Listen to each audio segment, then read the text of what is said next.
Yeah, good morning, team. Welcome to Mainframe World again. So, today I'm trying to explain you some of the ZOS concepts and some of the operating system concepts. Okay, so before understanding ZOS concepts, we'll understand some of the operating system, general operating system concepts. So, I have prepared prepared some of the slides which will make us easy to understand as if we go through red books and other books and all. So it's not like the data is very huge and we won't get what to read and what not to read. So today's session is on ZOS paging concept, ZOS addressing concept, then address space, then how to add the page data set, then how paging will happen, where the page data sets are stored, what is virtual memory. Okay, so we'll go through all these things. Okay, so before moving ahead, let us first understand the concept of memory management. Okay, so the figure which you are seeing here is just a representation of how earlier the memory was processed. Okay, so if you consider there is a process 1, process 2 and process 3 here, so this process was directly taken into the RAM and was allocated randomly. Okay, so there was no any fixed size of the processors here you are seeing. Okay, so it was just assigned randomly. So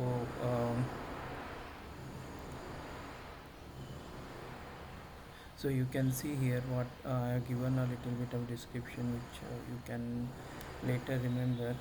So what was happening earlier is here you can find there was a continuous allocation of memory independent of the size. Okay, which leads to continuous fragmentation, which is a disadvantage of memory management as it leads to the wastage of a memory. So what I'm trying to explain you here is as as the memory was allocated and processed randomly, so the data was stored on the system in the when it was processed and it was given back to the system. The processing was happening by taking the data in the form of a frame or a slots. Okay, and these were allocated randomly, so there was internal wastage of the memory.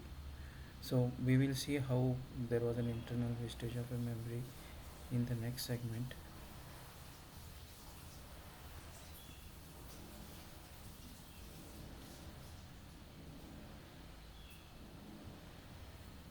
So if you see here, okay, the same concept I am explaining again. Okay, the problem with continuous memory allocation was fragmentation. So the first concept with the first slide which I tried to explain was on a continuous memory allocation. So when you are allocating memory continuously, you were dividing the data into number of fragments. Okay, and it was done randomly. As it was done randomly, there was a wastage of the memory. Okay, so we call it as fragments and we call it as internal fragment and external fragments. So now if you see here, now there is a process called as process 7 which needs 50 kb space. Okay, so if you see here in this picture here, there is a 40 kb here and there is a 10 kb here. Okay, so and there is internal fragmentation and external fragmentation both being shown here. Okay, so if you consider an example of external fragmentation, there is a wastage of 5 kb here. Okay, and this shows you an example of an external fragmentation. Okay, so internal fragmentation is here you have one fragment, here you have an used space, and here you have one more fragment, here you have an used space, and here you have one more fragment. So this fragment is an example of internal fragmentation. So this space and this space cannot be used continuously because there is an internal fragmentation, and this is happening because you are assigning the data in the memory randomly. Okay, so the same thing I have tried to explain here. Process 7 needs a 50 KB space, then the 5 KB will be waste and is an example of external fragmentation. So what is the best solution is? The best solution is we divide the memory into pages of equal size. So because of this external fragmentation and internal fragmentation, they came up with the concept of pages. Okay, so later as operating system evolved, so instead of storing it in the form of fragments, we started storing it in the form of pages. So what we do is, the best solution is we divide the memory into pages of equal size, that is 4 KB. Okay, 4 KB, and take the required pages into a separate set of memory devices, and we call it as an virtual memory or a virtual storage. So now here I am trying to explain you the concept of virtual storage, virtual memory, which will be more elaborated in the coming slides. Okay, so now this sentence here, what it is describing is, you divide the pages into 4 KB and take the required pages into a separate set of memory devices which are only required for processing. Okay, so after dividing it into 4 KB, take only the pages which are required for processing. So this concept forms an virtual storage. Okay, virtual storage or virtual memory processing. Okay, so the main point of understanding here is, virtual storage is also a collection of inexpensive density devices. So when virtual page concept came, so the naming convention itself says it is virtual. So if you are saying it is virtual, where the data is stored, the data has to be stored somewhere, right? So they make use of an inexpensive density devices, and this concept of virtual pages and all is more used and more elaborated in your ZOS operating system, which we will see further. Okay, so the pages are moved in and out of the page dataset and the virtual storage. So how the processing will happen is, the pages will be stored in the page dataset on the DASD, and only the required pages will be taken into your central storage or a RAM for processing. So this internally increases the speed of the processing, and we can do multiple tasks. So that is why your ZOS operating system became more famous, because of the virtualization concept. Okay, so the required pages of 4K only are taken into the virtual storage from an auxiliary storage for processing. Okay, so here let me explain it again. So the disadvantage was internal and external fragmentation. So if you consider here, process 7 needs 50 KB space, and if it is assigned randomly without dividing it equally, there is a wastage of 5 KB. So they came up with the concept of paging. So what they do in paging is, they divide the fragments into pages of 4 KB, and they take a required pages into processing, and it, as it is divided into equal size, there won't be any internal wastage of the memory. Okay, so the overall concept of this slide is internal external fragmentation, wastage of memory, and how paging will remove this wastage of a memory. Okay, so why we are understanding this is, when you understand ZOS concepts, okay, when you go for an interview and all, if these backend concepts are clear to you, you will be very comfortable in answering it. Okay, so now we will go to one more slide.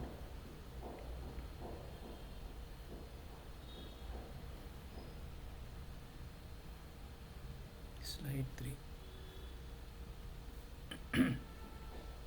Okay, so now we came little deeper into the subject, and we will discuss what is paging. Okay, so in this session we will understand the need of paging, then what is DAT. Okay, dynamic address translator or a dynamic address translation is a concept of operating system through which your operating system will assign the pages into your RAM. Okay, so we will in detail see how this DAT works, important concept of ZOS also. So in this session we will understand the need of paging, then what is DAT and how it is used in finding a page. Okay, how DAT works, then we will understand the concept of central storage, auxiliary storage, expanded storage and virtual storage. Next is what we will do is we will try to understand what is paging again, then we will try to understand what is swapping, what is page steal. Finally, we will see what is address space and how ZOS address space is represented. So from here it is completely a more concentration on your ZOS concepts. Okay, so these are some of the terminologies: what is paging, what is swapping, and what is page steal. Okay, so there is a concept in ZOS called as address space. So we will see what are address space, how to display the address space, and the layout of an address space. Okay, we'll go to the next slide.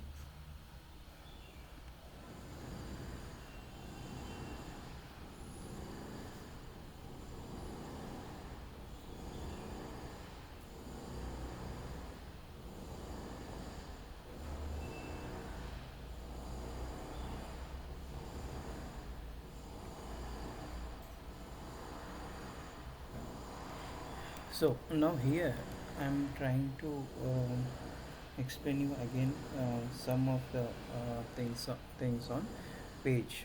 Okay, what is page and a page? There are different terminologies we use for page. So here you see there are three representations of picture I have given here. Okay, the first one is your virtual memory or less expensive dash D devices. Okay, the second is RAM or the physical memory, and third is your auxiliary memory. Okay, so what I'm trying to explain you here is, as discussed, the best way to reduce an external and internal fragmentation is paging and virtual storage. Okay, so here we are discussing more on the paging and virtual storage. So here if you see the first one and the second figure here, so page, here we have a page of 4K, we have page of 4K, and we have a page of 4K. Okay, as the frames and pages are of equal size, there is no external or internal fragmentation and wastage. So when the paging concept came, what we did is we divided it into 4K. So one page of 4K, one page of 4K, one page of 4K. The same pages, when I am transferring it into RAM, we call it as a frame. Okay, we call it as a frame. So here we have frame of 4K, frame of 4K, and a frame of 4K. The same frame or the same page, when I am transferring it into an auxiliary storage. Okay, the same frame, when I am transferring it into auxiliary storage, we call it as a slot. So here there is a slot of 4K, slot of 4K, and a slot of 4K. So here what from this figure, what we from this slide, what we have to remember and understand is the terminology page is used with your virtual memory. Okay, the terminology frame is used with your RAM, and the terminology slot is used with your auxiliary storage. So the page stored in your RAM is called as a frame, page stored in your auxiliary storage is called as a slot. So what we understand here is, from this discussion is, 4K pages are stored in virtual memory, 4K frames are stored in RAM or physical memory, 4K slots are stored in a auxiliary memory. Okay, so now the next topic is again on ZOS. Okay, so we will be discussing what is DAT. Okay, so DAT is your dynamic address translation, is a process of translating a logical address of a page in your CPU to a physical address of a frame in your physical memory using the page tables. Okay, so this little bit it is confusing, this statement. let me make it little bit clear on this. Now you see here is a page of 4K. Okay, now this page of 4K, how it will be assigned in your RAM? Okay, this page of 4K, when it is taken from your page data sets which are stored on your DASD devices. Okay, so your RAM, okay, in between your RAM and in between your uh, virtual memory, okay, there is a concept of DAT. Okay, there in between a concept of DAT comes. Okay, it is an concept which is intermediate concept which is working in between your virtual storage and your actual physical storage. Okay, and your auxiliary storage. So what is DAT is, okay, it is a combination of your software and hardware mechanism. Okay, okay, so this is only an understanding concept. If someone asks you what is that, so you can say it is a concept which is developed using your hardware and software, or you can say it is a process of assigning a page into a physical memory, and the process of fetching it back from the same address where it is assigned. Okay, so for that we have a page table in that. Okay, we have a page table in a dat. Page table does the work of assigning the pages to the required address and fetching them back. Okay, so what is dat is a process of assigning a page into the certain memory location of your physical memory using page tables. Okay, so DAT stands for dynamic address translation, is a process of translating a logical address, that is your page, in your CPU, that is your RAM, okay, to the physical address of frames in the physical memory using the page tables, so the next slide gives you more clarity how it works. Okay, so overall definition, if someone asks you what is that is, it is a process of assigning the logical pages into the physical memory of a RAM for processing, and it is done using the page tables. Okay, so now let us go to the next slide.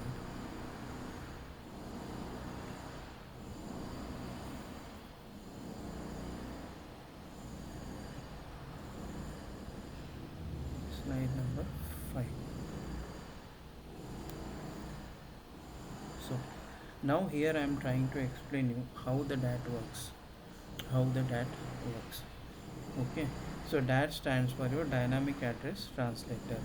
Okay, how we implement paging and dynamic address translation is the subject of discussion here. So what we do is, from your CPU, okay, logical address is generated. Okay, a logical address is generated which is represented by P. Okay, P, it is represented by P.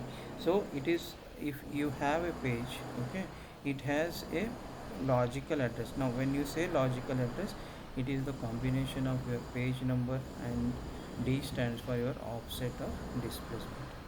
D stands for your offset or displacement, and this D will be same in both the places, that is in your logical address and your physical address, the value of D will be same. So now when you are trying to read a page, the page table generates a page number. Now suppose you see here is one page which is stored. Okay, so for this it is assigning a page number, and this offset will be generated by your page table. Okay, the offset will be generated by your page table. Now here, when this after reading this page number, okay, you come here at this point. So From here again it goes in this way here. So this data we call it as a frame, and it has a frame number. It has a frame number. So if you see it here, this is your page number and page offset. This is your frame number and frame offset. Frame number and frame offset. Okay. So now this frame number is available, and your frame offset will be same as the page offset. So using this frame number and the offset id, he will try to go into a particular frame. Using the frame number, first you go into the frame. Now suppose there is a frame, this is frame E, frame F. Okay, now you went into frame F, taking this frame number, you went into frame F. Now within frame F, what is the displacement you have to do to read a data? Suppose now if you want to read a data which is present at position 1, so that will be given by your D. That will be given by your D. So now if you try to understand this properly, you will come to know how the DAT works and what is the importance of your page table. So page table is the main concept of your DAT, which generates the frame number and page number. Okay, it generates the frame number and page number.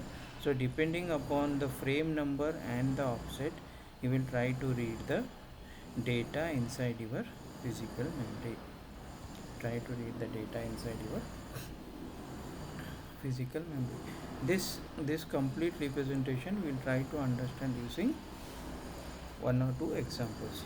Okay, so now from this explanation, what we understood here is P stands for page number to move in a page table. So P stands for page number to move in a page table. So here inside the page table, if you want to move to a particular frame, then you make use of your P, that is your page number. Okay, F stands for frame number inside the page table.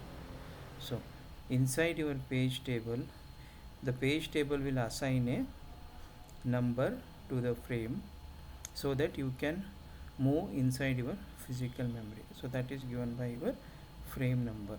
Now D is page offset in a page table and physical memory. So this D will be same. D is page offset in a page table and a physical memory. Now here D is frame offset or index within a frame. When it comes to your physical memory, don't get confused. Okay, this D is same here and this D is same here. It is overall a displacement within the page table and within the frame. So when we come to frame, we call it as a frame offset or index within the frame. So here your index is 0 1. So the data available at index 1 is red, if you take this example. So here if you see this representation, here again it is 0 1 2 3. So we will be coming in this way and we will be trying to read a number 3 here. Okay, so let us go to next slide and try to understand the DAT concept again.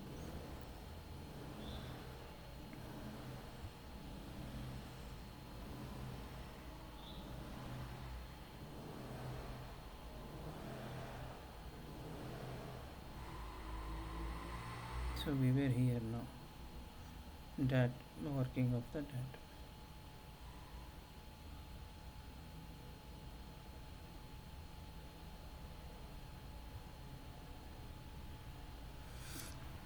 So now let us take this example, how DAT works. Okay, so here you can see we are trying to read a page 2. Okay, so how we will read this page 2 in your physical memory is the representation given here. So here we have the page numbers, this is your page table and this is your physical memory. So what is the work of DAT is to allocate the logical and physical address to the pages in the physical memory. There are different definitions. You can understand the way you are able to understand it. So now for this page 2, your value of p will be 0 1 2. Okay, value of p will be 2. So now your value of f will be 3. So if you go inside the frame number, it is 0 1 2 and 3. Okay, so at 3 you are able to find page 2. It is very simple. At frame number 3 you are able to find page 2. Okay, frame number 3 you are able to find page 2. Now what we learned here is, here we can see page 2 has a logical address of 2, okay, and a frame number of 3 in the page table. So frame number 3 is read in a physical memory starting from frame 0 until 3, which is the frame number. So you will find page 2 allocated in your physical memory. Now we will take a little bit complicated example and we will try to see how we assign it more clearly. Now here the first example is p is equal to 0, d is equal to 0, okay, and f is equal to 5 and d is equal to 0. So now p is equal to 0 is available here, okay, at a 0th position. Okay, you take p is equal to 0. Now for this your d is also is equal to 0. Okay, d is also is equal to 0. So if you move in this format, you are coming at a 0th position. Okay, you are coming at a 0th position. You find the frame number as 5 in the page table. You are able to find frame number as 5 in the page table. Now for this, your frame number is 5, but your d will be again 0. D will be again 0. So now we got the frame number. We will try to go into the frame number 5. So we came here, we came at frame number 5. Now displacement within the frame is 0. Displacement within the frame is 0 because d is 0. So at the first position only we are able to find the page A. Able to find the page A. Now we will take one more example. Page equal to 3 and your d equal to 1, f equal to 2 and d equal to 1. Now page equal to 3. So page equal to 0, page equal to 1, page equal to 2, page equal to 3. Okay, now what I am doing is, here we try to find A, okay, which was allocated at 0, d 0, frame 5 and d 0. Now we are trying to find n, okay, which is allocated at p equal to 3, d equal to 1. Okay, p equal to 3 and d equal to 1. Okay, now we got p equal to 3. So 0 1 2 3. So at third position, okay, and n equal to 1. How you are taking n equal to 1 is, here again 0, here it is 1. Okay, inside your logical memory it is 0 and 1. So you got n equal to 1. Now you got the frame number. Frame number is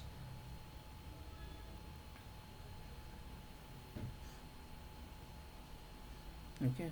Now you got the page number. Page number is 3. Okay, now in the page table, it will again assign 0 1 2 3. So we are coming at a third position. So still we have n equal to 1 or d equal to 1. Okay, so now from this in the page table we have a page number. From this page number you got a frame 2. Okay, you got a frame 2. Now your d is still 1. Your d is still 1. So now we will try to find the page allocated in your physical memory. So we will, now we got a frame number 2 from this page number 3. So Now 2 we will go, we will try to find where is 2 available. Now frame equal to 2 is this physical memory will be again having an internal representation of 0 1 and 2 3 4 5 6 7 like this. So in this it is 2, so we come here 0 1 2 at second position. Again there will be an internal representation of 0 and 1, which is your D. This is the offset or index of your RAM where your page is available for processing. So again it will be 0 1 2 inside this frame number. Now we are into frame number 2. Inside frame number 2 there will be again displacement of or index of 0 1 2 3. In that we have a displacement of 1. So inside frame 2 we are going into 0 is M, 1 is N. So we got our page N. Okay, so this is an overall explanation how your DAT works. Okay, so if we take the second example again, I have P equal to 3, D equal to 1. So P equal to 3 is your page number. You go here 0 1 2 and 3. At 3 your displacement is 1, so 0 1. So we are trying to find a page N. So now we will go to page number 3 inside the page table. That is 0 1 2 and 3 here. Okay, at page number 3 you got a frame number 2, but still your displacement is 1 because here the index is 1. So now this frame number 2 we will try to find inside your physical memory, that is 0 1 2 here. In this again you have D equal to 1. So at 0 position you have M, at 1 position you got N. So that is what I have explained here. Here we can see page 2 has a logical address of 2 and frame number of 3 in a page table. So frame number 3 is read in a physical memory starting from frame 0 until 3, which is the frame number. So I have given this P and D values so that you will get it clearly. Now this I have tried to explain in more clear in the next slide. We'll go to the next slide.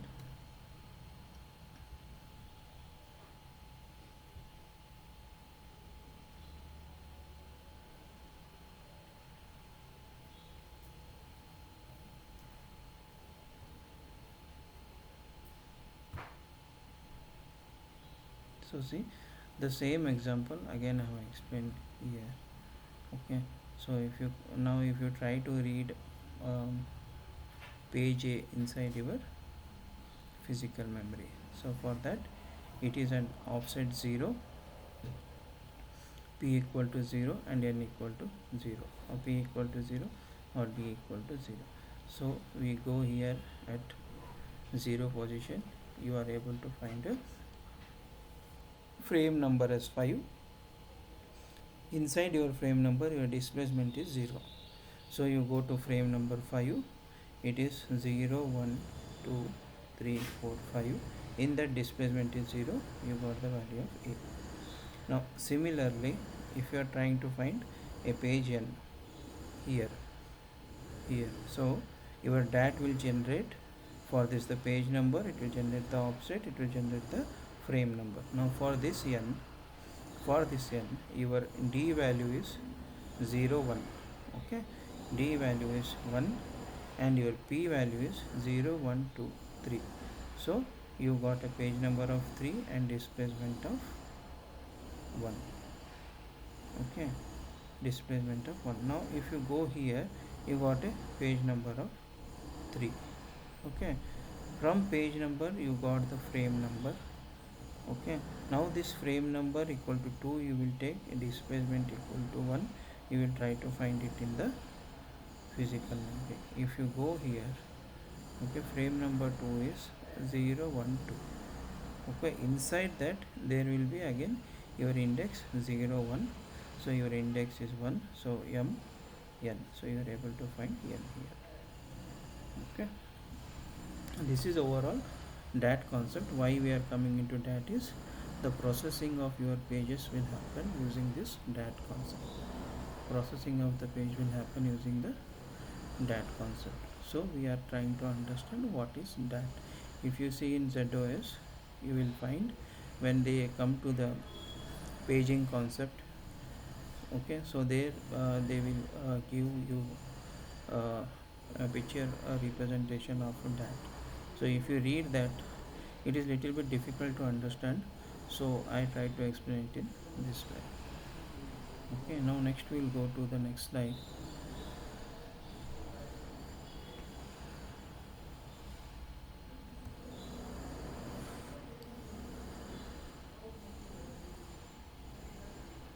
Now we are entering into the ZOS concept of paging and swapping. Okay, slide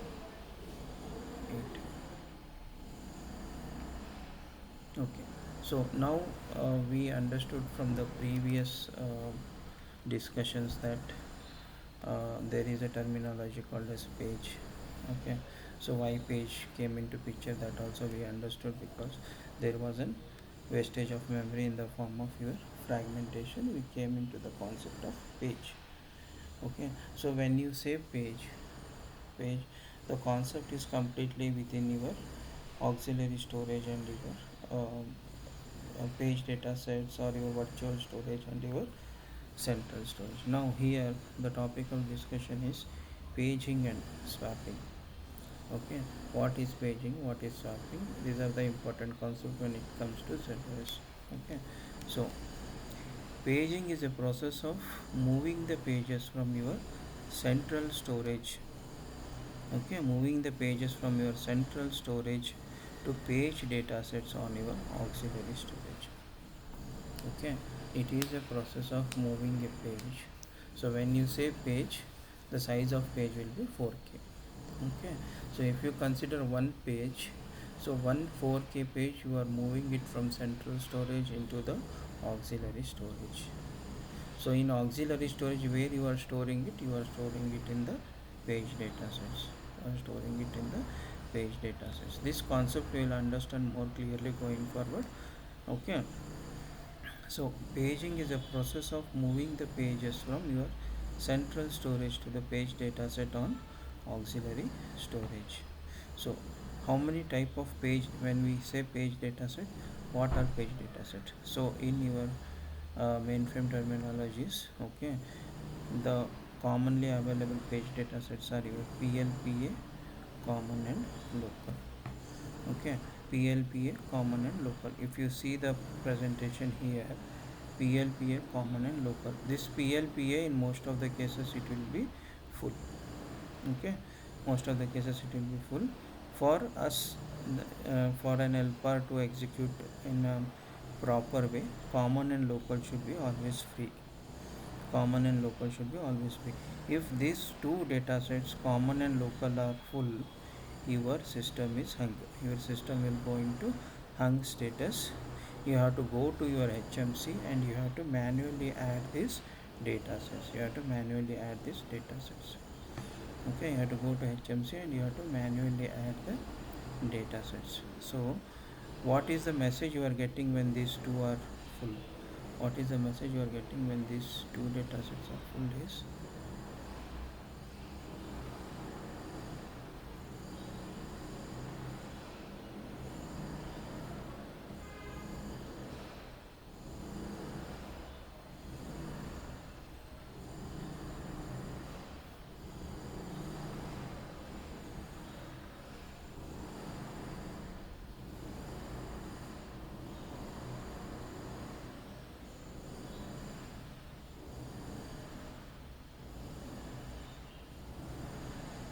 so you will get this message when the page data sets are full. Auxiliary storage shortage.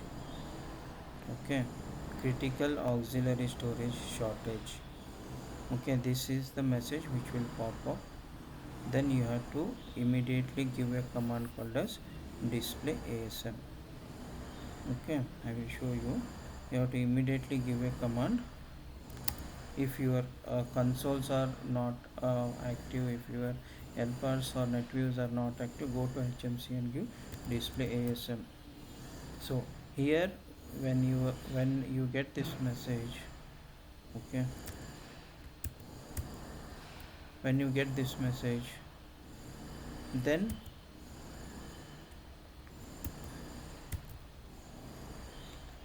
you can see this common and local will be full. This common and local data sets will be full. Now here it is 78%.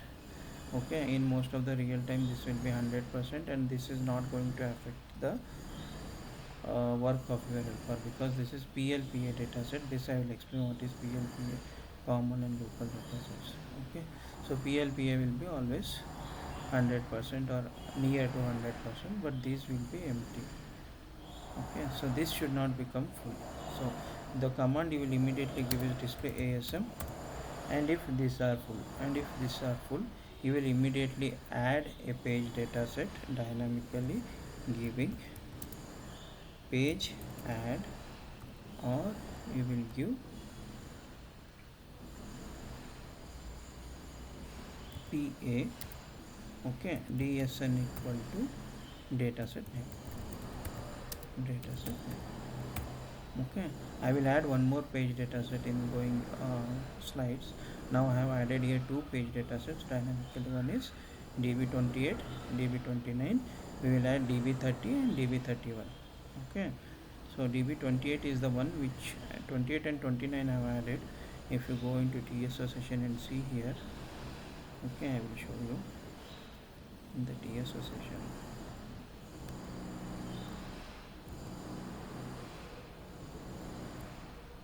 Okay, so if you take what is the dataset name is sys1.page.db28. So sys1.page.db28 is there. I will give db2 star. Okay, if you hit enter, you can find your db29 available here. I have added it using a JCL. That also I will show you how to create this dataset. Okay, then we will add this dataset using the page add command. Now I have added only 28. For an experimental purpose, I have added only 28. Okay, so the command is PADSN equal to. If you want to add one more, then again give comma. You directly give, no need to give DSN, you directly give the dataset name. So if you go in your IBM manuals here, okay, you will find, if you go here and if you go into the syntax, it will give you clearly the syntax. PA page equal to dataset DSN1 DSN2. Okay. So if you go into parameters here, you can see PA page 3. One more example he has given is PA page equal to. So here you have to give PA, not DSN. You have to give PA page equal to, then the page dataset name, comma, one more dataset name. I will add and show you. Okay, so see here, he has given page equal to, comma, one more page. So we will be using this example, and we will try to again give display ASM. So let us go back to our presentation. So we were here. So paging. So what is paging? Paging is a process of moving your 4K pages in and out of your central storage and auxiliary storage. So how many types of page datasets we have? We have PLPA, common and local. Now the unused pages are stored in these datasets and are moved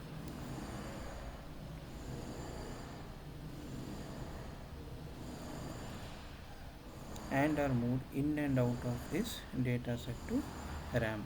Okay, the unused pages are stored in this dataset. Which datasets? common and local. These are the two data sets in which you store the pages, and you move it in and out of the RAM whenever there is a request of instructions. So what is your virtual storage concept? Virtual storage concept is nothing but this one only: moving your data, moving your required 4K pages from your common and local into your central storage for processing, and later bringing them back into your common and local is the process of paging, is the process of your virtual storage. Okay, so I have made it little bit easier as per my understanding. So the unused pages are stored in these data sets and moved in and out of these data sets to RAM whenever there is a request of instruction. When I am saying RAM, it is your central storage. It is your central storage. Now what is swapping? Okay, here there is a note: most of the cases your PLPA dataset will be full after IPL. In common and local datasets are full, the LPAR will go into hung,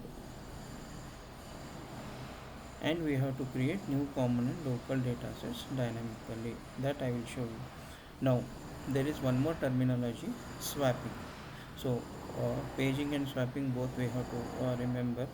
Okay. So swapping, the process of removing an page logically or physically from your central storage when the program becomes inactive or overloaded. So it is the process of removing an page logically or physically from your central storage when it is not required or it becomes inactive. So now let us go to the next slide.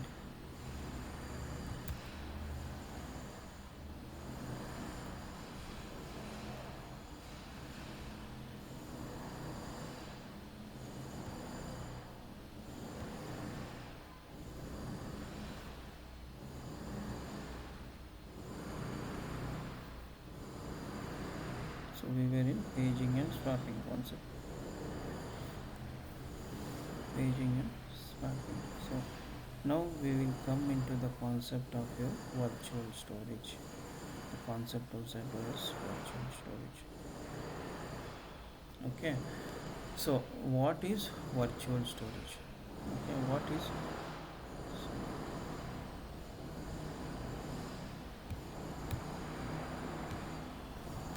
is virtual storage? So the concept of representing central storage, then its actual size of processing is called as a virtual storage. So there are different terminologies you can use for virtual storage. Here what I am saying, the concept of representing the central storage.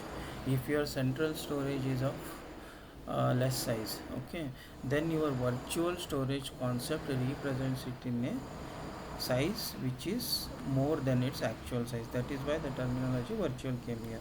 Virtual is, it is not showing its exact size of the memory. It is behaving as it has a more storage capacity. So how it is doing it is, it will take only the required pages which are essential for processing from your page datasets into your central storage. It will process it, it will send it back, it will process it, it will send it back. So this increases the speed. So the concept of representing in central storage, then its actual size of processing is called as your virtual storage. Simple. So how ZOS does this is, ZOS does this by taking only required pages in a central storage for processing. It takes only the required pages in central storage for processing from your auxiliary -D devices. From your auxiliary -D devices, you can see the here. Okay, so whenever the data stored in your auxiliary storage, it is stored in the form of a slot. When it comes to central storage, it is frame. When it comes to your virtual storage, it is page. And the intermediate technology which does this operation is your DAT. Okay, so that is why I initially said try to understand that how that works. It is very important to understand that. So now your auxiliary storage, the data being moved from your auxiliary storage to the central storage is called as paging. We already understood what is paging here. So now ZOS does this by taking only required page in central storage for processing from your auxiliary -D devices and sending them back after processing back to the auxiliary storage. Okay, so the concept of virtualization is showing the virtual storage which is exactly not available, then its existence is called as the virtual storage concept. So how ZOS is doing is it is taking the required pages for processing and keeping the unwanted pages in the page data sets. Okay, so the page in an auxiliary storage are stored in the page data set. Okay, so what are the three page data set we already discussed is PLPA, common and local. PLPA, common and local are the three page data sets. Okay, so now we will go forward here in this discussion. Okay, so we also understood what is DAT and how the page is allocated to your virtual storage and how it is taken back using the DAT. Okay, now in ZOS each program can have up to 18.4 exabit of virtual storage. Okay, this number you have to remember, 18.4 exabit of virtual storage. This goes on increasing as the version of your ZOS changes. Okay, the pages stored in your central storage are called as frame, and in auxiliary storage are called as slots. This we have already discussed. Pages stored in your central storage are called as frame and auxiliary storage are called as slots. Okay, the two component of ZOS which control the movement of pages between your auxiliary storage and your central storage are your real storage manager and auxiliary storage manager. Okay, this you have to remember. Okay, so what is RSM and what is ASM is real storage manager, auxiliary storage manager. The two component of ZOS which control the movement of pages between your auxiliary and central storage is your central storage manager or real storage manager and your auxiliary storage manager. So final revision on that is the process of translating your virtual address during a storage transfer into your central and auxiliary storage. So if someone asks you what is that, it is a combination of your software and hardware which is used to translate a page,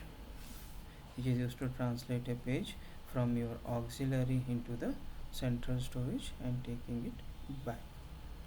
Okay, we will go to the next slide now.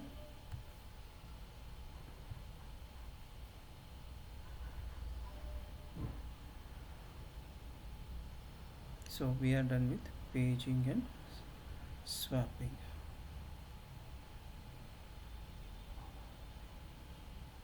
So we are done with virtual storage.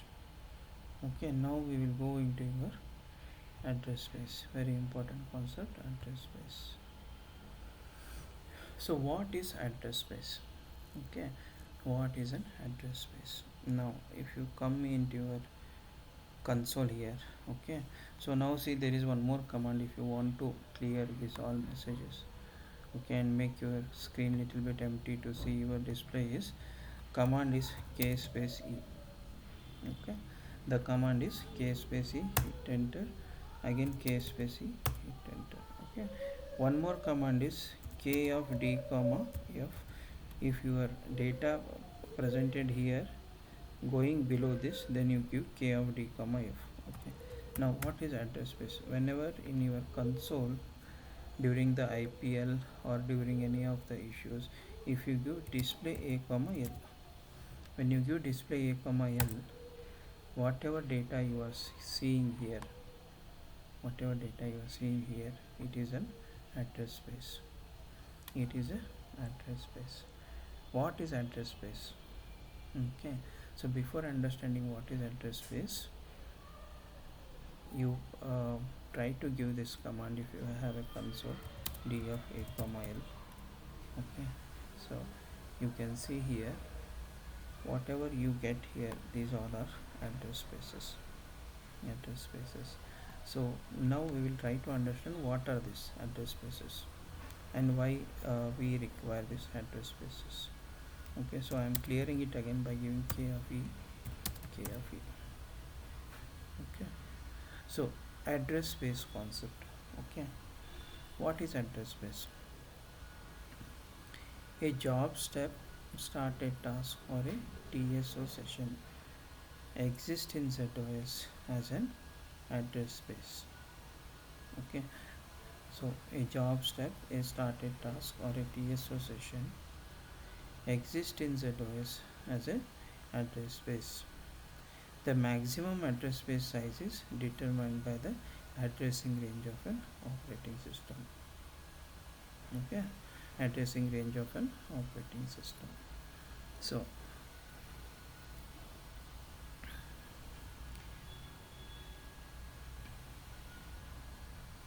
let us make it more simple here. Okay, an address space is nothing more than a greater quantity of 4k pages. So if you want to explain it in a little bit simpler way, you say that space is address space is nothing but a greater quantity of 4k pages that ZOS moves in and out of your central storage. Okay, central storage, expanded storage. Okay, you can say only central storage is also enough. Central storage, expanded storage, and auxiliary storage as it manages the memory resources. As it manages the memory resources. So now if you do display a comma l here, okay, display a comma l, these are nothing but the representation of your pages. Okay, a representation of your memory pages. So there are certain pages which are assigned for your LLA operation. There are certain pages which are assigned for your SDSF operation. There are certain pages assigned for your TSO operation. So when you see all these are nothing but the combination of your 4k pages. Okay, for DB2 operations there are certain pages assigned, and we are categorizing it for our understanding into the different functionality what DB2 does. So when you give display of a comma l, it is nothing but a representation of your 4k pages. 4k pages. Okay, so more simpler way of understanding an address space is nothing more than a greater quantity of 4k pages, and that is ZOS moves in and out of your central storage, expanded storage, auxiliary storage, and as it manages the memory. So before virtual memory,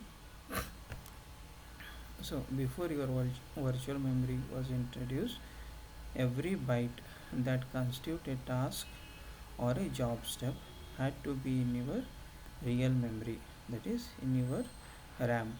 Okay, the complete data has to be in the RAM, which is not required, that was also going into the RAM.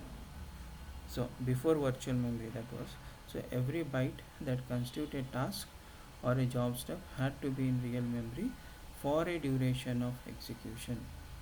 So this in turn increase the time of processing the instructions. So this will slows the performance, increases the time. So your virtual memory concept removed this disadvantage. What it did, it divided the pages into 4k data into 4k pages, and it took only the required pages which are essential for processing. So the concept of virtual memory removes this by keeping the entire address space in a relatively inexpensive -d. Okay, So the concept of, so if someone asks you what is your virtual memory, don't say that it is an imaginary memory. Okay, there is, virtual memory is a representation. Okay, virtual memory is a representation, but actually when you say memory, memory should exist, then only the processing will happen. So what is virtual memory? Virtual, the term virtual is given because it represents the memory size more than what it is. Okay, and how it is doing is, it is dividing the data into 4K pages and processing only required data. Okay, so the concept of virtual memory removes this by keeping the entire address space in a relatively inexpensive DASD, that is your page datasets, and moving the active pages to your central storage as they are needed for processing. Okay, so this allows your multi-programming level to increase dramatically and allows the simultaneous execution of 100 of your TSO session, CICS and IMS session, started task and batch jobs. Okay, so now you can see, now you get a clear picture of TSO session, CICS, IMS session, started task and batch jobs. So what are these are nothing but your 4K pages. Okay, so command to see the address spaces display of a, L, which I have already shown you here. So you can see here CICS is there, you have TSO. Okay, so now the this is an overall understanding. Okay, this is an overall representation. When you see here, okay, this is your actual physical representation, but internally how your operating system is doing this functionality, how it is internally doing is, it will create, first it will create 3 pages: common, local and PLPA. Okay, it will create three pages: common, local and PLPA. So now I am clearing it again. Okay, so display ASM if you give, okay, so it will create 3 pages: common, local and PLPA. Okay, these 3 pages excluding this PLPA, common and local, are common to all the address spaces. When you say all the address spaces, if you give display of a comma L, whatever address spaces you are seeing here, common and local are used for all these address spaces. Okay, so PLPA is used only for specific system related address spaces. So common and local, these two data sets are shared by all these address spaces. Okay, so now we will try to understand how this individual address space, okay, is using these data sets. Or now suppose if you take a just to address space, in just to address space, what are different regions the operating system has created for just to address space, and what data it is storing in which region. So okay, so that representation is shown here in your address layout. We call it as your address space layout. Okay, we call it as your address space layout. So here you can see there is a 16 MB, we call it as a line. Okay, when you say, when you see here 0 to 16 MB, this was in before 70s. Okay, after 70s it went above this and it came up to 2 GB. So this 16 MB we call it as a line. Okay, 16 MB we call it as a line, and 2 GB we call it as a bar. Okay, 2 GB we call it as a bar. Okay, so now any of your COBOL programs, most of your COBOL programs and all, okay, they run in this 16 MB. Okay, all the programs, whatever COBOL programs, most of the COBOL programs, they will not cross this 2 GB range. Okay, so this is 2 to the power of 32. Okay, so here, so maximum is maximum is 31, okay, 2 to the power of 31, and there is one bit which is called as a flag bit. Okay, so this is little bit theoretical concept you have to understand. So flag bit, it is used to take a decision, okay, where to execute a program, whether to execute it above 2 GB or whether to execute it below 2 GB is decided by the flag bit. Now, so 16 MB we call it as a line, 2 GB we call it as a bar. So above 2 GB there won't be any programs running, there will be only user data. Above 2 GB there will be only user data stored. All the programs will run below 2 GB and below your 16 MB. Okay, so how to remember this? It is little bit difficult to remember. How to remember this is, first you divide it into, okay, private, common, uh, divide it into common, private and common. Okay, divide it into common, private and common. So this is common to all the address spaces. This is common to all the address spaces. Now whatever is there in your common, okay, after your 16 MB, after 70s they have extended it.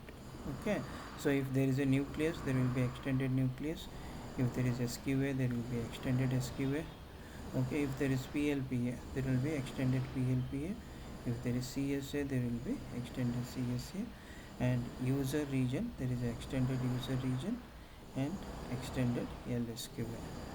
Okay, so above 16 MB there is this all is extended, it is an extended.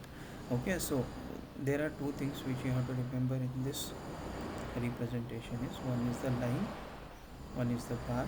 Okay, so the concept of line, here also your user program will run, your all the program execution will happen here or it will happen here. Okay, so above 2 GB, that is above bar, you are storing the user data.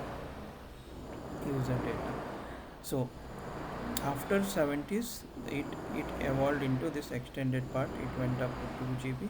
Now it is in the form of terabytes and all. So from this representation we call it as a storage map, or we call it as a address map, because we are trying to represent how a particular address takes the data into the takes the data and divides it into different parts so that it executes it fastly. Okay, so we have three part here, one is common, one is private and one is common. Okay, so again after your common it is extended common and extended private. Now we will try to see this in more detail.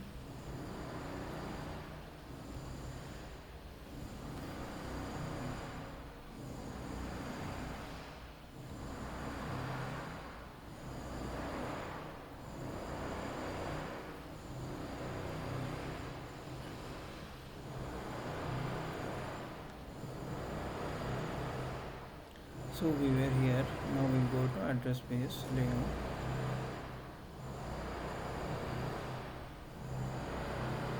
Okay, see, okay, so the same address space, now as I said you, 16 MB is line, 2 GB is bar. Okay, now we'll understand this what it is. Okay, so we are revising it again. Okay, the area about 2 GB, the area about 2 GB bar is for data only. So above this 2 GB, whatever is there, that is only data will be stored, user data will be stored. Okay, so what is 2 GB? 2 GB is 2 to the power of 31. Okay, it is actually 2 to the power of 32, but we take it as a 31 because one bit is a flag bit for deciding the program belongs to above the line or below the line. Okay, so that one bit decides whether the program belongs to above the line or below the line. So when you compile a program, it is decided by your compile JCL flag bit parameter, which decides it above the bar or below the bar. Okay, so all programs runs below the bar, that is below the 2 GB. Above 2 GB is the data. Okay, so now again we will try to see An address space contains 2 GB of virtual storage available for a system and an application program code. And with Z architecture, it has extended above 2 GB to your 18 exabytes. Okay, 18 exabytes. Okay, so now above 2 GB, we call it as a data space or hyperspace. Okay, so data space and hyperspace are similar in that both are the areas of your virtual storage. Size of data space and hyperspace can range from your 4 KB to 2 GB. 4 KB to 2 GB. Unlike an address space, a data space or a hyperspace contains only user data or your user program stored as a data program code. Okay, user stored as a data. So it is here up to here only. Okay, so this a little bit theoretical you have to remember. So program code cannot directly be executed in a data space. This is important to remember. So above 2 GB is a data space, you cannot store any programs there. So program code cannot directly be executed in a data space or hyperspace. Okay, so data data stored, okay, data stored in hyperspace is not directly accessible. So if you store any data about 2 GB, it is not directly accessible. It has to be transferred into the address space. Okay, this is theoretical, this you have to remember a little bit. So now if you go through ZOS books and all, there are new terminologies for this bar and line. They are not calling it as bar and line, they call it as above storage. Okay, so virtual storage above the line but below the bar. Okay, that storage above 16 M but below 2 GB, that is above 16 and below 2 GB, we call it as a above storage. Okay, so the bar, that is 2 GB line, okay, we call it as a high storage. So virtual storage above the bar up to 16 exabit. Okay, the current maximum amount of central storage supported by ZOS is your 4 TB. Okay, it is your 4 TB. So above your 2 GB bar, we call it as a high storage. So the range is 4 TB. Now the existing range is 4 TB. So now we will go into the next slide.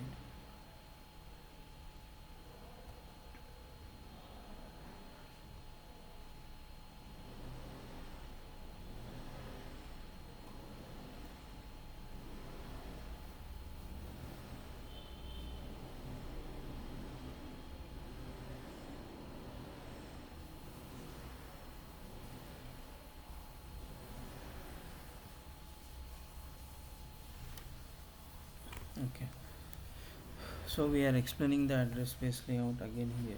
Okay, so there are some naming conventions. Okay, so as a name says, common to all address space. Okay,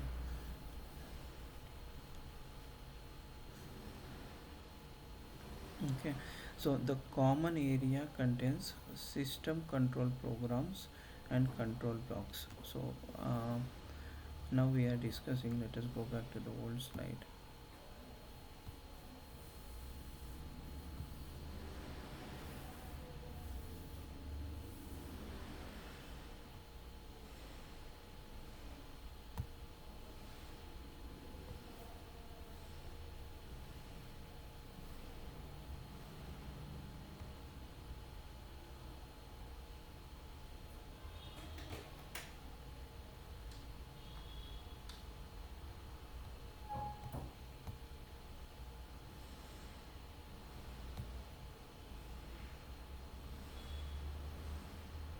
So if you see this here, now we are discussing about this.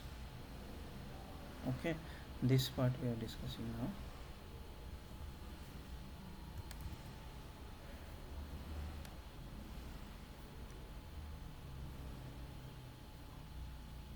Now I will go to slide 12.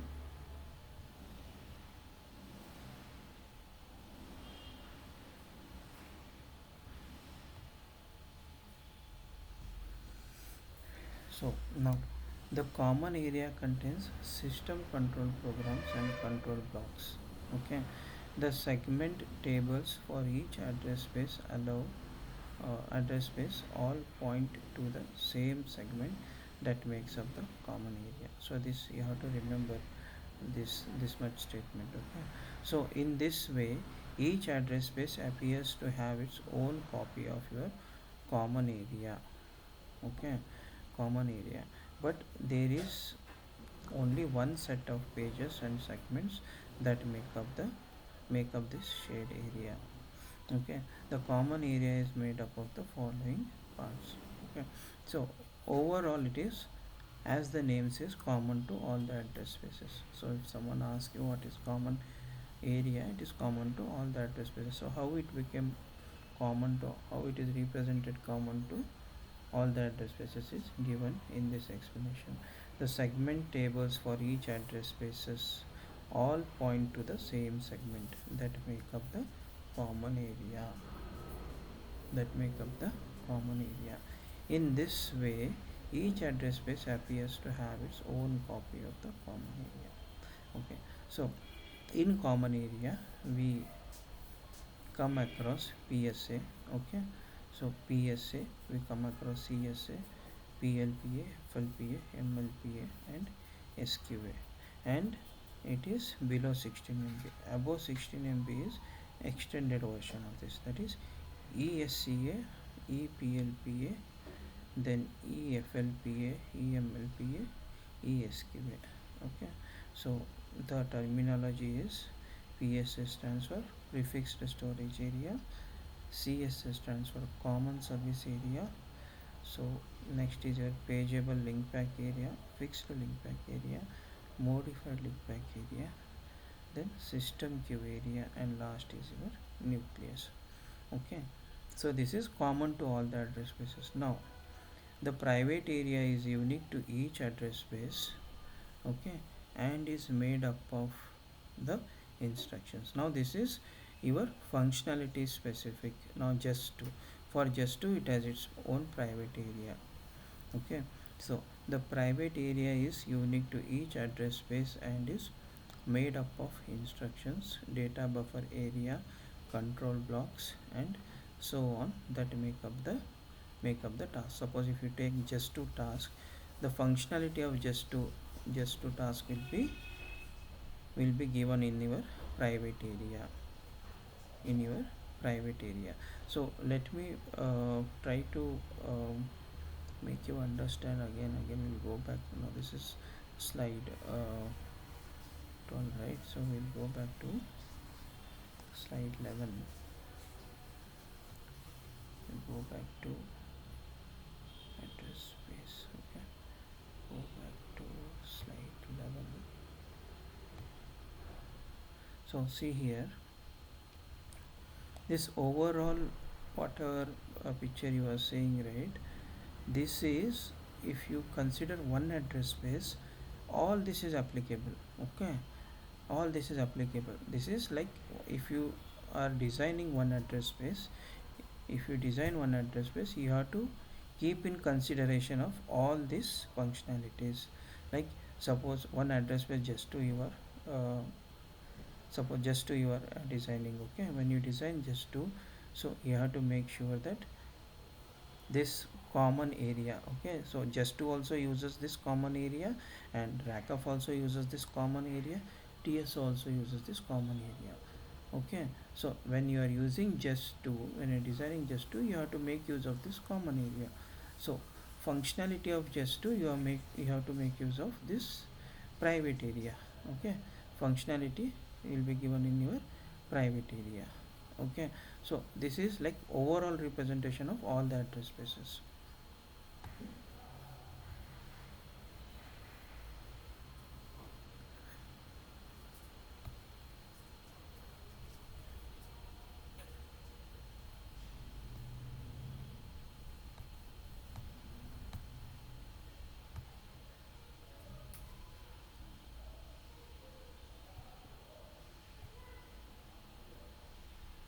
Okay, so we were here. The private area is unique to each address space and is made up of the instructions, data buffer area, control block, and so on that make up the task. Okay, so ZOS private area of an address space is partitioned as follows. So what and all are there in the private area?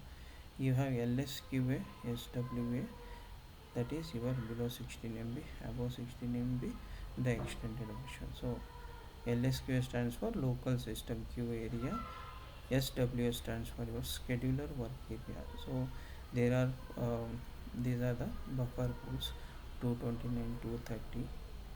So these are the available partitions within your private area. So we are at slide 12 now. We'll go to slide 13.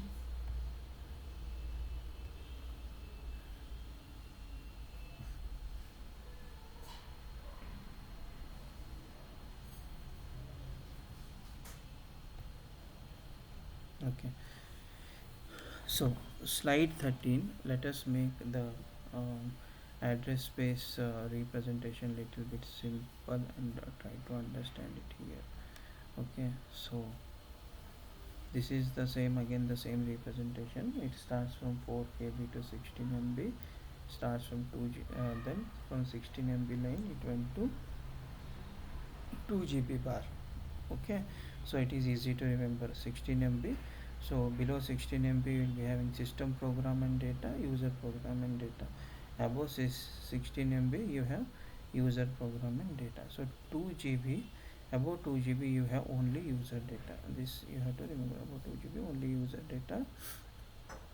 So now it has extended up to 18 exabytes. 18 exabytes. So above your 2 GB is the user data, which is combination of your data space and hyperspace. Data space and hyperspace. So this no need to remember. It is little bit confusing. Better you remember this one. So now I have one more slide to represent. After that I will show you how to add the page data set.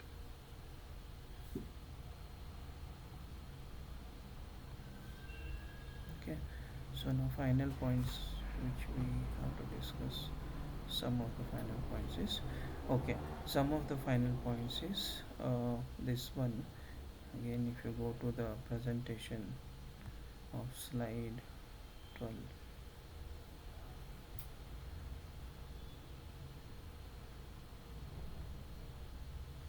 so if you see this slide, layout, address space layout, sorry,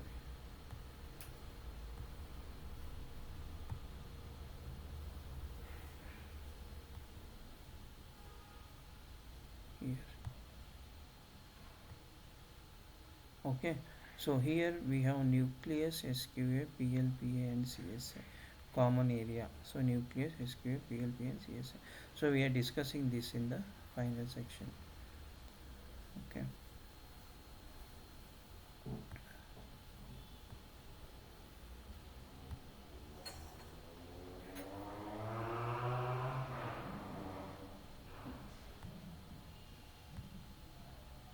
okay, so now about nucleus. Okay, so this is again you have to remember some parts. Okay, so nucleus, this is a key zero read only area of a common storage, that is your innermost area, which contains the system control programs.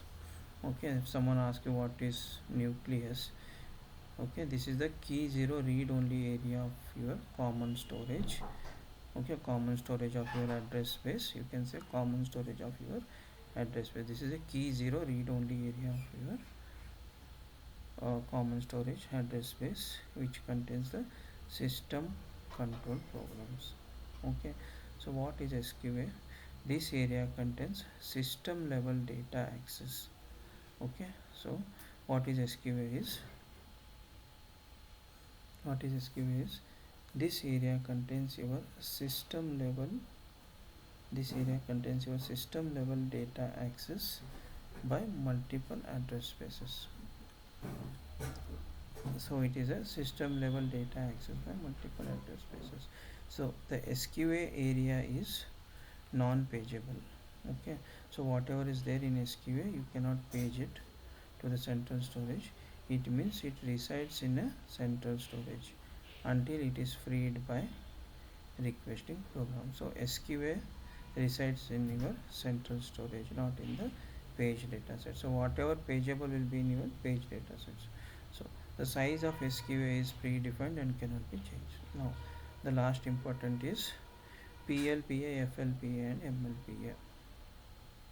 Okay, this is link pack area which contains system level programs that are run by the multiple address spaces. So this is the link pack area which contains your system level programs that run that is run on your multiple address spaces.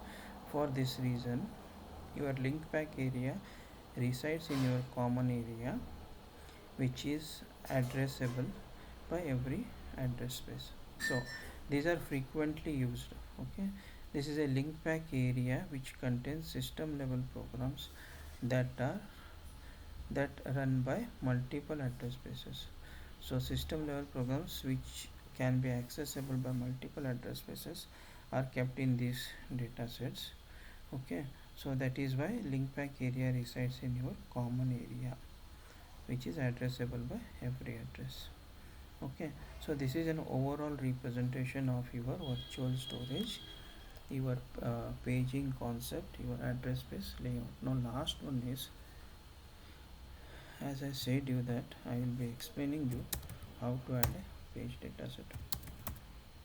Okay, so now we understood what is page, what are these page datasets, why it is important, because the paging will happen from these datasets into the central storage, and if these datasets are full, your particular operating system or your helper will be in a hung status, and you have to immediately add a page dataset. So what is the message it will give is that also we saw. What is the message it will give?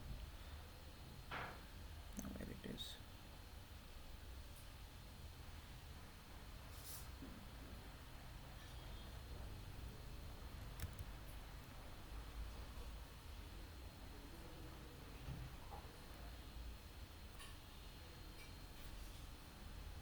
Okay, I already showed you what is the message it will give.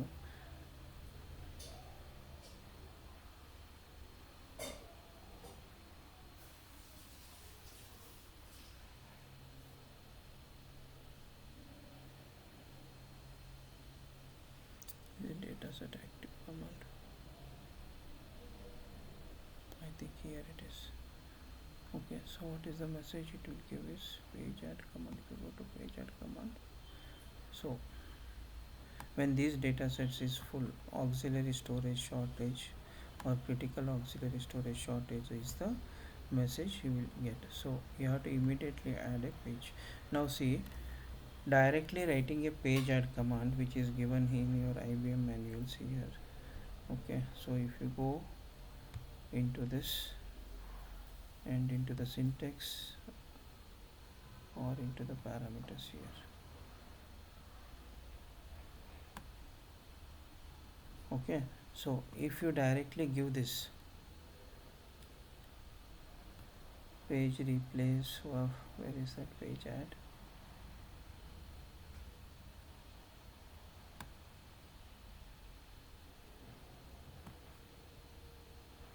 Syntax. Oh, sorry, we are in page delete command. So if you go to parameters here, okay, so now you see, if you directly give this command, okay, the page won't be added.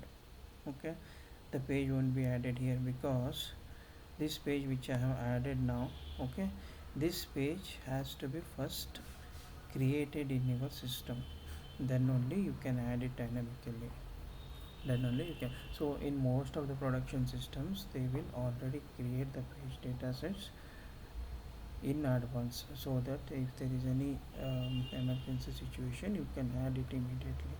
So before giving a page add command, you have to manually create the page. Now I will show you how to create a page. So I will show you how to create a page.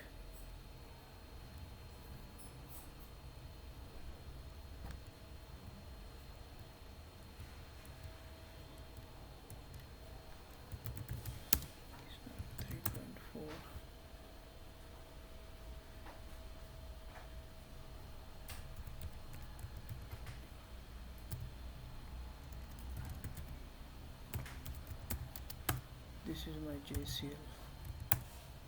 Okay, so there are two JCLs. One is the complex one.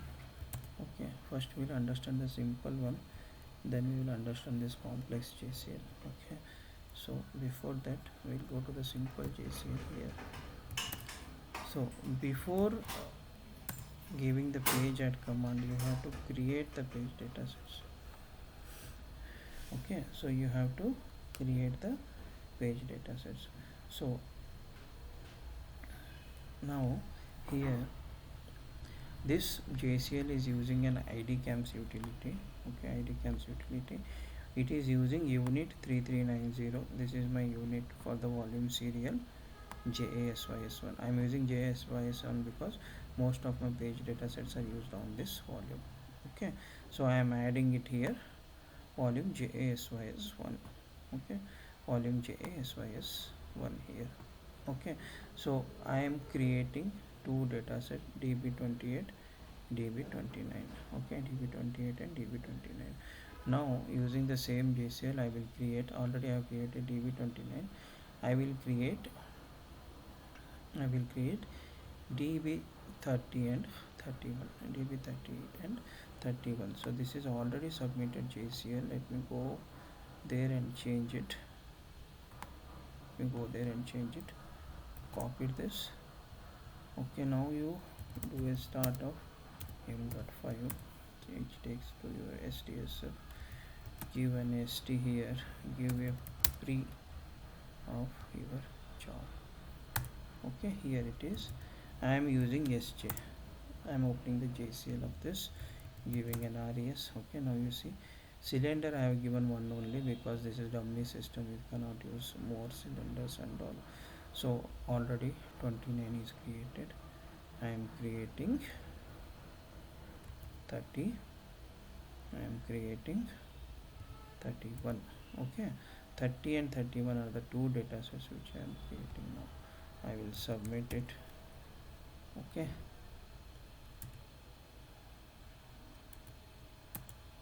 so you got max CC 0. Okay, now you go to your 3.4 here.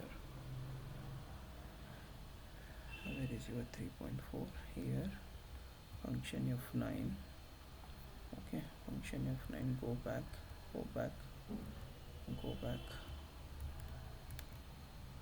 So my dataset name is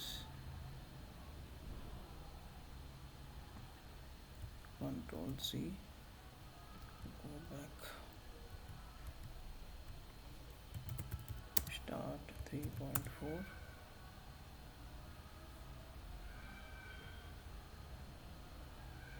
So I am giving db star. Okay, I am giving db star. Hit and enter here. You can find now the data set. 28 was already there, 29 was already there. These are the two data sets which we have created, that is 30 and 31. 30 and 31. Now I will add the data set 29 and show you, add the data set 29 and show you, and later we will delete this 28 and 29. Okay, so we'll go back to console, we'll go back to the IBM manual, and we'll see what is the command is pa page equal to. Okay, pa page equal to. So I am going back here in the console. I am giving pa page equal to, paste it. So 29, I am adding a page dataset 29 here. So hit enter. So initially it will show you this. Okay, so pa page dataset, this command is now completed. Okay, so initially it will show now available for system use. Okay, dataset is now available for system use. Now how you will check it whether it is available is display ASM. So you see now page 29 is available. Page 29 is available, and it says that this is page del command which is not active. So now what we will do is, this is we have added it. This is your dynamic adding of a page dataset. Now whenever the paging starts, this will automatically become active and it will start. Now this is a dynamic way. I will show you now statically how to add the page dataset. Okay, statically how to add the page dataset. If you go in your 3.4 here, start 3.4. Okay, you have to go ADCD star dot star dot palmlib. Okay, why I am going into this is, if you give display palmlib, okay, you can see sys1.palmlib adcd.palmlib. So most of my members are present in adcd.palmlib, so I'm going to adcd.palmlib here. Okay, I will give b here and I will try to find IEA-SYS member. Okay, IEA-SYS, DB is my member. I remember it, it is DB. So you give IEA-SYS. Okay, so you find AC, AW, DC, BW and all, you find DB. Now how do you find this is? How do you find this is? Again I am clearing the screen. K of E, K of E. Now display palmlib. Sorry, display IPL info. So see here, my IEA-SYS member is DB. Okay, my IEA symbolic member is 00. So I am going into IEA-SYS DB now. Going into IEA-SYS DB. Find IEA-SYS DB. So I am into DB now. Okay, here once you enter, you have to give find for page. Okay, so here you can see define function of it. So your page is PLPA common and local. Okay, PLPA common and local. This L stands for log. It will give the data in the log. Now next video I will add these two data sets. Which are the two data sets? Display ASM. Okay, this 28 and 29 I will add it here. Okay, I will add it here. I will do an IPL and I will show you whether it will be reflected. Now this data, these data sets are gone. Once you do the IPL, it won't be reflected here. If you give display ASM, it will not give. Now we will try one more command. We will try to delete this. I think it is not active. We will try it. Okay, so we will come to page del. Okay, in page del command we go to parameters. Okay, in parameters,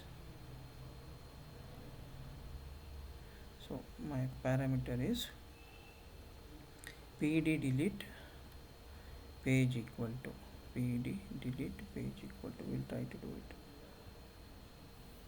Okay, pd delete space page equal to, so it is pd delete comma page equal to, not space, there is a comma. So pd delete comma page equal to, I am giving 28 first, control C, give 28 comma control C, give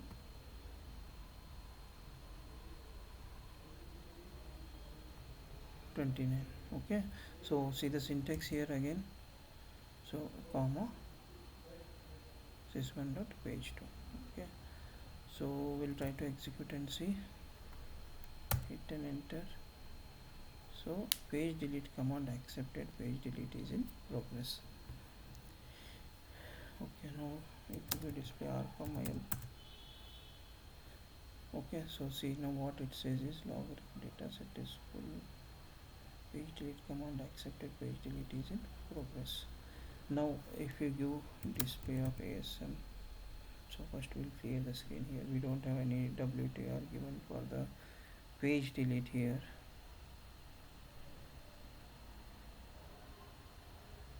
Okay, so see what it is saying. Page delete command, local page delete deleted. Okay, page delete command, local page delete deleted. Now display ASM you do. So you have again your normal PLPA common and local. Okay, so here it ends with the page dataset, adding of a page dataset, deleting of a page dataset. Okay, one thing is left is how we add it statically. That will be the next slide. How we add it statically. This is dynamic activation and deletion. Okay, so thank you guys.